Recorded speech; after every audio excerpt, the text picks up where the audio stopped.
ఎవరు లేరు side contract వాళ్ళకి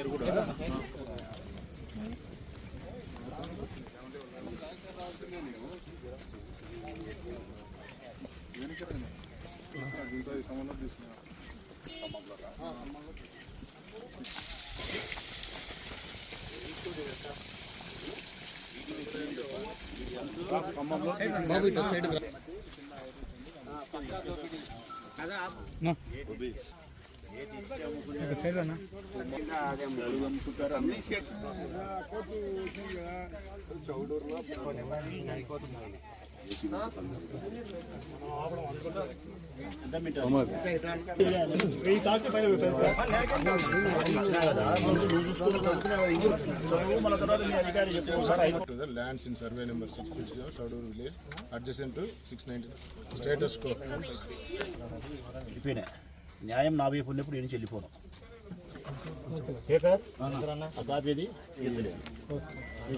చౌడూరు, కాకిరేనిపల్లె, శంకరాపురము, రంగసాయపురము ఈ 4 పల్లెలకు సంబంధించిన గ్రామస్తులందరి తరఫున వైఎస్ఆర్ కాంగ్రెస్ పార్టీ వైపు నుంచి నేను మాట్లాడుతూ ఉన్నా. నేను విజ్ఞప్తి చేస్తా ఉన్నా కలెక్టర్ గారికి, సంబంధించినటువంటి రెవెన్యూ అధికారులకు, పోలీసులకు. ప్రస్తుతం మనం చౌడూరు ఏట్లో ఉన్నాం ప్రజలారా. 3 నెలల క్రితం కూడా ఇక్కడికి వచ్చినాం మేము. ఆ రోజు కూడా వీడియో తీసి మీకు చూపించినాం ఏట్లో ఉన్నామని చెప్పి. ఈ గ్రామానికి సంబంధించిన పేదవారు ఈ ఏట్లోకి వచ్చి వారికి చేతనైనంత ఒక్కొక్కరు ఎకరన్నర 2 ఎకరాలు సాగు చేసుకునే ప్రయత్నం చేసినారు.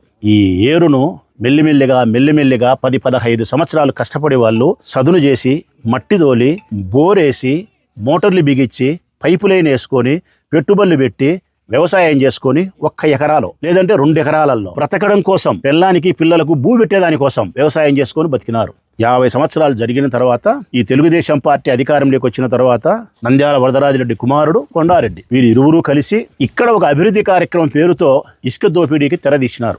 నడేట్లో పరిశ్రమలు పెట్టే వారికి ఈ స్థలాన్ని విక్రయిస్తారంట ఫ్లాట్లేసి. ఊరికే కాదంట ఇచ్చేది, పరిశ్రమలు పెట్టే వారికి ఏటిని సదును చేసి, రోడ్డు వేసి, కాలువ కట్టి, ఏమేం చేయాలని చేసి, ఫ్లాట్లుగా విభజన చేసి, 5 సెంట్లు 10 సెంట్ల ఫ్లాట్లుగా విభజన చేసి పరిశ్రమలు స్థాపించే వాళ్ళకు అమ్ముతారంట. అంటే ప్రభుత్వము రియల్ ఎస్టేట్ వ్యాపారం చేస్తుంది. ఆ రోజు మేము వచ్చి అడ్డుకున్నాం, మా మాట వినలే, పోలీసులు పంపించినారు. ఇది రెవెన్యూ డిపార్ట్మెంట్ది, ఇండస్ట్రియల్ డిపార్ట్మెంట్కి హ్యాండ్ ఓవర్ చేసినారు. చట్ట ప్రకారం మాకు అనుమతి ఉంది, మీరు ఏదైనా ఉంటే న్యాయస్థానానికి పోండి, అంతవరకు ఇక్కడ ఎవరైనా చిన్న టెంట్ వేసినా, గుడారం వేసినా మీ మీద కేసులు పెడతామని చెప్పి పోలీసులు మాకు వార్నింగ్ ఇచ్చినారు. చట్టాన్ని గౌరవించే వ్యక్తులుగా సరేలేని చెప్పి మేము వెళ్ళిపోయినాం. 3 నెలలు అయింది. 3 నెలల తర్వాత మేము అప్పుడు కోర్టుకు పోయి, కోర్టులో వాస్తవ స్థితిని హైకోర్టుకు చెప్పినాం.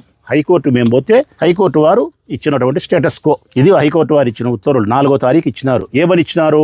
మీరు సహజమైనటువంటి న్యాయానికి కూడా ప్రయత్నం చేయలేదు. రైతుల పట్ల సహజమైన న్యాయం అంటే వారికి నోటీసులు ఇవ్వడం కానీ, వారి వాదన వినడం కానీ, వారికి నష్టపరిహారం చెల్లించే విషయంలో కానీ, వారికి ఉండబడిన సామాన్లు తీసుకునేదానికి అవకాశం కల్పించే విషయంలో కానీ, ఏ విషయాలకు సహజమైన న్యాయానికి కూడా మీరు ఆస్కారం ఇవ్వకుండా, మీరు ల్యాండ్ అక్విజిషన్ చేసుకునే విధానాన్ని కూడా ప్రాపర్ ఛానల్ ద్వారా మీరు పోకుండా మీ ఇష్టానుసారం చేసినారు. కాబట్టి యథాతథంగా ఆ భూమిని ఉంచండి రైతులకు. హైకోర్టు వారు తిరిగి మళ్ళా న్యాయ విచారణ జరిగి ఉత్తర్వులు ఇచ్చేంత వరకు అందులో ఏ కార్యక్రమాన్ని చేపట్టరాదు. రైతులు వారి వ్యవసాయాన్ని చేసుకుంటారు, ఎట్టుండేది అట్నే ఉంటుంది అని చెప్పి ఇచ్చిన స్టేటస్ కో. మా అడ్వకేట్ కూడా పవన్ రెడ్డి, మీది అమరావతిలో మేము వేసినాం. మా అడ్వకేట్ శేఖర్ రెడ్డి ప్రొద్దుటూరులో పవన్ చూస్తారు, పవన్ గారు. ఇప్పుడు మేము ఆర్డర్ తీసుకొని ఇక్కడికి వచ్చి సంబంధించిన అధికారులకు ఇచ్చినాం. వారు ప్రభుత్వ అధికారులు కాబట్టి నంద్యాల వరదరాజిరెడ్డి, కొండారెడ్డి ఇసుక దోపిడీకి సహకరించకుండా ప్రభుత్వం యొక్క నిబంధనలకు లోబడి హైకోర్టు ఉత్తర్వులను శిరసావహించి ఈ పని ఆపుదల చేయాలని కోరుతున్నాం. కలెక్టర్ గారికి కూడా విన్నవిస్తున్నాం.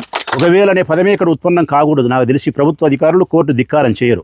రోజుకు 30 లక్షల రూపాయలు ఇసుక అమ్ముతున్నారు ప్రజలారా. ఇది నిజమే చెప్తానా, 30 లక్షల రూపాయలు ఇసుక అమ్ముతున్నారు. ట్రాక్టర్లతో ఇసుక తోలడం లేదు. పెద్ద ఎన్ని టైర్ల లారీలమ్మా, 12 టైర్ల టిప్పర్లు పెట్టి ఇసుక తోలుతున్నారు. ప్రొద్దుటూరులకు కాదు, బయటికి చాగలమరి, ఆర్లగడ్డ, బయటికి బయట ఊర్లకు తోలుతున్నారు. దాదాపు రోజుకు ఎంత లేదన్నా గానీ 600-700 ట్రాక్టర్లకు సమానమయ్యే ఇసుకను తోలుతున్నారు. బయటికి 25 లక్షల నుంచి 30 లక్షల రూపాయల ఇసుకను ప్రతిరోజు దోపిడీ చేస్తున్నారు. అంటే నెలకు వచ్చేసి ఏ 10 కోట్ల రూపాయల ఇసుకను వాళ్ళు దోపిడీ చేస్తున్నారు. ఇప్పటికి 3 నెలలు అయింది ఈ కార్యక్రమం జరగబట్టి. ఇప్పటికే నాకు తెలిసినంత వరకు వాళ్ళు 20 నుంచి 30 కోట్ల రూపాయల ఇసుక నెలకు 7 కోట్లు వేసుకున్నా కానీ 3 నెలలకు 20 నుంచి 30 కోట్ల రూపాయల ధనాన్ని ప్రభుత్వానికి సంబంధించిన ఇసుకను అమ్ముకున్నారు. నేను అడుగుతా ఉన్న అధికారులను, ఇక్కడ ఒకవేళ మీరు పని చేయాలని చెప్పినారు, అన్ని సదును చేయాలా, ఫ్లాట్లు వేస్తారు.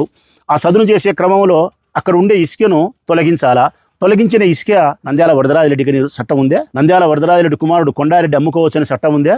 లేకుంటే వాళ్ళ ఫాలోయర్ వాళ్ళ మనిషి వాళ్ళకి సేవ చేసి పెట్టి 40 పైసలు 30 పైసలు బాగా తీసుకుంటే మహేశ్వర్ రెడ్డి అమ్ముకునే అవకాశం ఉందే? ఇది ప్రభుత్వానికి సంబంధించిన ఇసుక. ఇందులో ఇసుకను పక్కకు తొలగించి డంప్ చేసి మీ కార్యక్రమం చేసుకోవాలా. మరి ఇక్కడ డంప్ చేయాల్సిన ఇసుకను బయటికి ఎట్లా పోతుంది? రెవెన్యూ అధికారులను అడుగుతానా, సంబంధించిన ఏపీఐసీసీ వాళ్ళని అడుగుతానా, ఇసుక అంతా ఎక్కడికి పోతుంది? నిద్రపోతున్నారా మీరేమన్నా? ఈ కార్యక్రమం అయిపోయే లోపల ఈ 4 గ్రామాలకు మంచినీళ్ళు ఉండకూడదు.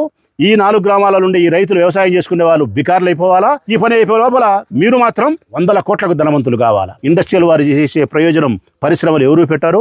ఒకవేళ ఎవరైనా పరిశ్రమ పెడతాడు, ఒకసారి టెనిక్ చూసుకోండి, ఎవరో కాదో. ఏటికి నీళ్ళు వచ్చే దాంట్లో వచ్చి పడవు పరిశ్రమలలో. ఇక్కడ పరిశ్రమ ఏడా కొడుకున్నా పరిశ్రమ పెడతాడా? బుద్ధినటోడు పరిశ్రమ పెడతాడా? వీళ్ళు పరిశ్రమలు పెట్టమని నేను చూసా, ఎవడు పెడతాడో? ఒక్కడు పెట్టాడు పరిశ్రమ. ఈ రోజు నుంచి ఇక్కడ పని ఆపుదల చేయాలా. ఒక్క ట్రాక్టర్ ఇసుక బయటకు పోతే మేము ఇక్కడ 3 షిఫ్ట్లు డ్యూటీ వేస్తాం. 8 గంటలు గుడారం వేసి డ్యూటీ వేస్తాం. ఎవరైనా సరే ఇసుక తీసుకపోతే మాత్రం కంప్లైంట్ చేస్తాం. కంప్లైంట్ను పోలీసులు పట్టించుకునే అధికారులు ఆపకపోతే మేము ఆపుతాం. మేము ఆపినప్పుడు గొడవ జరుగుతుందంటే ఆ గొడవకు కారణం మేం కాదు. ధనదాహంతో ఇసుక దోపిడీ చేసే వాళ్ళు కారకులవుతారు. వాళ్ళు చేస్తారనే కానీ వాళ్ళు నిరోధించకుండా ఉండే అధికారులు తప్పవుతుంది. కోర్టు ఉత్తర్వులు పాటించకుండా మా జోలికి వచ్చిన పోలీసు అధికారులు తప్పవుతుంది. కాబట్టి జరగబోయే చెడు కారణాలకు సంపూర్ణమైనటువంటి కారణభూతులు సంబంధించిన వరదరాజిరెడ్డి కుమారుడు వారి మనసులు ప్రభుత్వ అధికారులు అవుతారని విజ్ఞప్తి చేస్తూ సవినయంగా విజ్ఞప్తి చేస్తా ఉన్న అధికారులకు నిలుపుదల చేయండి.